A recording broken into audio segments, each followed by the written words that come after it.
Okay, so I'm just gonna make a ring real quick. Really quick ring. I have these evil eye beads, and I decided that I want to make a little ring. I need a midi ring, so I'm gonna do that real quick. So I already had this wire that was on my desk, so boom, it's getting twisted into a ring or into the ring shape. I just need to solder it close.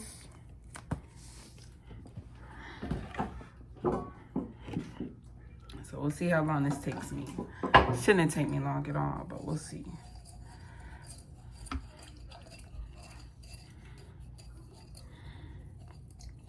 I might literally just upload this onto YouTube, and we'll see how it goes. So hopefully it doesn't take more than like 12 minutes, or see. Okay, and this is gonna be a 14 karat gold fill ring that I'm making. So this is just a protective flux that I put on to protect the ring while it's being heated up. You can see this is the join right there. It's honestly not pretty and it's not perfect, but I know I'll be able to make the solder flow even though it's not a completely flush join, and I'm not too much tripping on it. Like, I need a little water. This is my borax flux. Sorry, I hope that's not loud.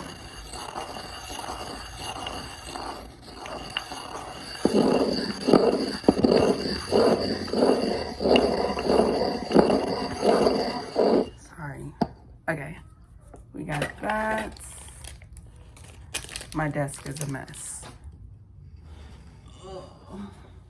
Like, there was probably stuff in there, and it was. I threw. Okay, so boom. This is our flux to make sure that the solder flows. So we just put, boom, that on a join. Different from my protective flux, which I put everywhere. So like I said, I think I'm going to do this with,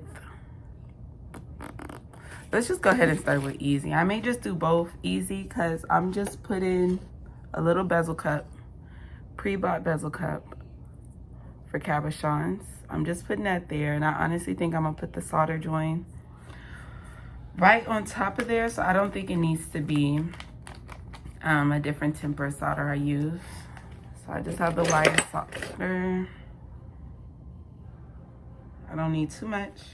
Okay, I kept getting calls, but nothing is happening yet. I just need to, I cut my solder. I have fluxed everything that needs to be fluxed, so let's get a solder pick, and I really need to buy a new solder pick. Look, seriously, don't follow me, because this isn't really safety guidelines. Sorry if my son comes busting in here. Okay, so I'm just gonna heat the metal a little. Oh, you gotta be kidding me. Move, gosh, I got this fire in my hand. I may know that fire. Okay, put the flux. I picked up the flux with the flares. the solder pick. The furies. Or I picked up the solder with the solder pick. You said the furies. And I'm heating it up. You said the furies. It's flowing, it's flowing. I'm gonna pick it up just to make sure it flows all the way around. And like I said, this is really just a ring for me, so I'm not too much tripping. Sorry, cover the camera.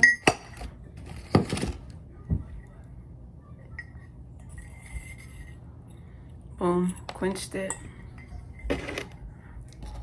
So now we have my ring, and I'm really hoping this fits. I'm trying to put it on my middle finger. Oh my God, and it might be the perfect fit. But let's bang it out.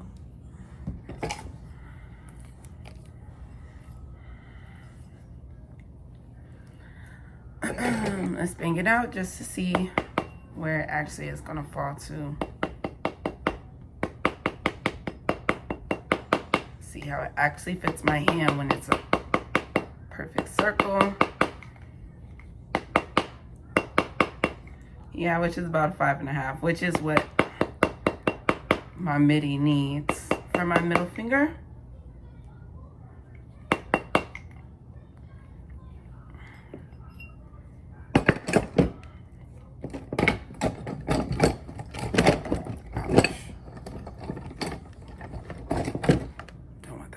over. Okay, so boom, it's into a circle.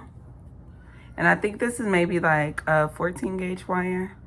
So it was kind of hard for me to move, and it's perfect, literally the perfect fit. Okay, so now that we have that done, like I said, I think I'm gonna use the solder joint right on the bezel cup. So I'm gonna sit the bezel cup like that. So how I'm gonna do that, because of course we need a flat surface so that the bezel cup will be able to sit on there nice and flush. So I have my nylon pliers, which is very important when you're working with gold fill. So I'm just gonna boom, flatten it out right on top. So now it's kind of flat. And what I'm also gonna do is just file down a little bit. File a little seat. And this is only an 8mm bezel cup, so it doesn't need that much room. But like I said, I just want it to be able to sit flush on top. Like I need to file it down a little bit more.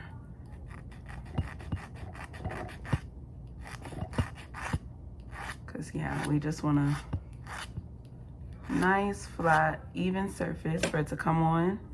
And yeah, so I'm only filing that much because I have a bezel cup. So you see how it's sitting on there perfectly? Yes, that's exactly how you want it to be. And so I'm only filing because I'm putting the bezel cup on there. And when you're working with gold fill, if you file too much, it'll expose the middle of the metal, and you don't want that because that's more prone to oxidization, and it can make your stuff look really yucky. But gold solder is going to flow all right there, so that's going to be protected by the gold because gold don't tarnish. Okay, so boom, I just went in with my protective flux. Okay, so we have barrier flux on there,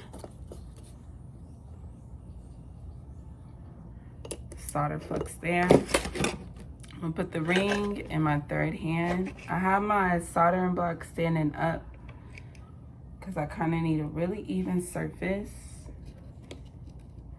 Okay, so I have my bezel cup, put the barrier flux on,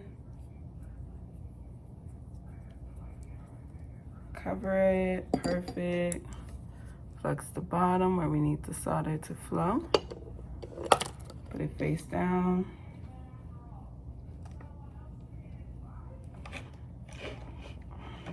Lift my third hand up a bit.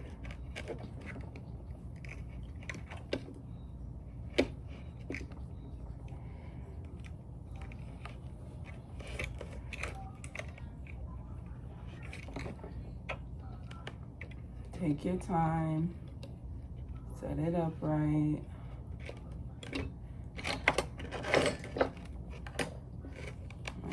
I'm gonna make sure my third hand is right.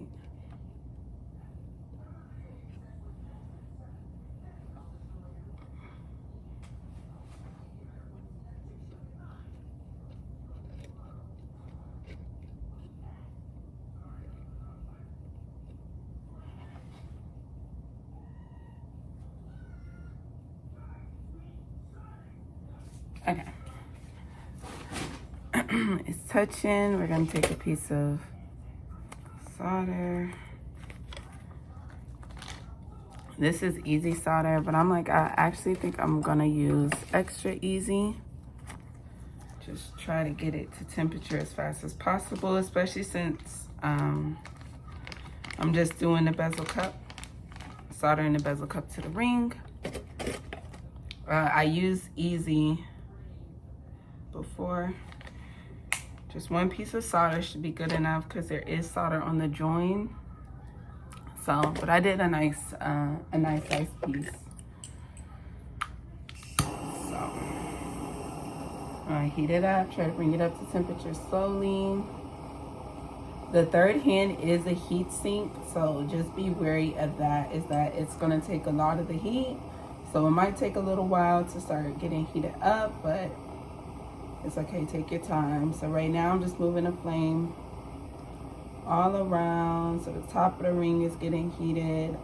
I'm saving the bezel cup for last, really.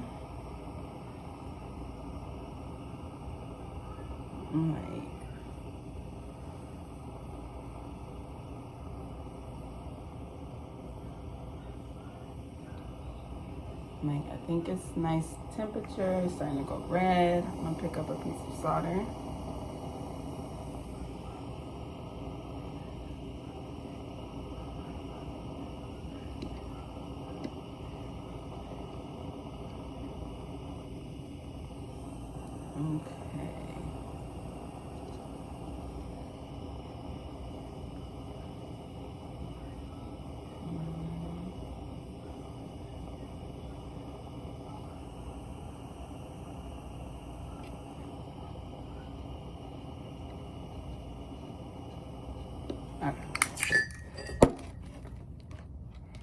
Okay, up and unblock to your view. Boom, soldered, quench it. Oh, I lost the ring.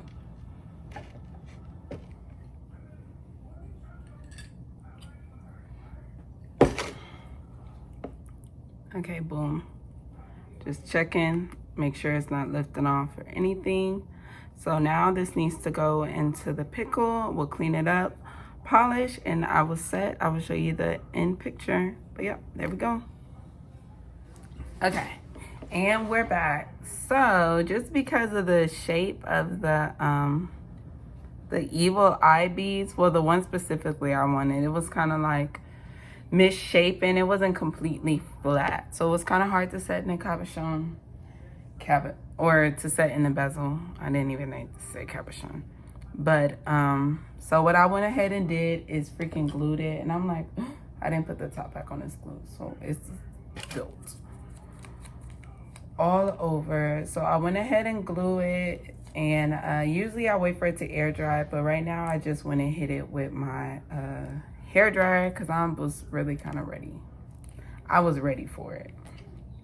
So now that I have the glue's kind of set, and I'm gonna come back around with my bezel rocker and just try to still set the bezel around it just so it could be even more secure, like the glue has it as well. But let's make sure it could stay. I'm like, what did I do with my thing? So we're just gonna go around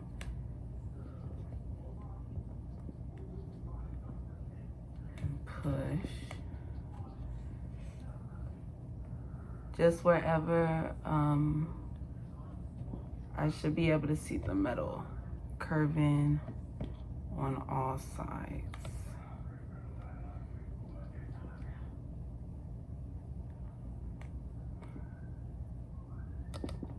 I'm like, come on, moving it. I really should just set and let it dry instead of being so extra. I'm like, yeah, so that's what I'm gonna do. But y'all get the gist of it. So, just a little cute evil eye ring. Protect you from the haters out there.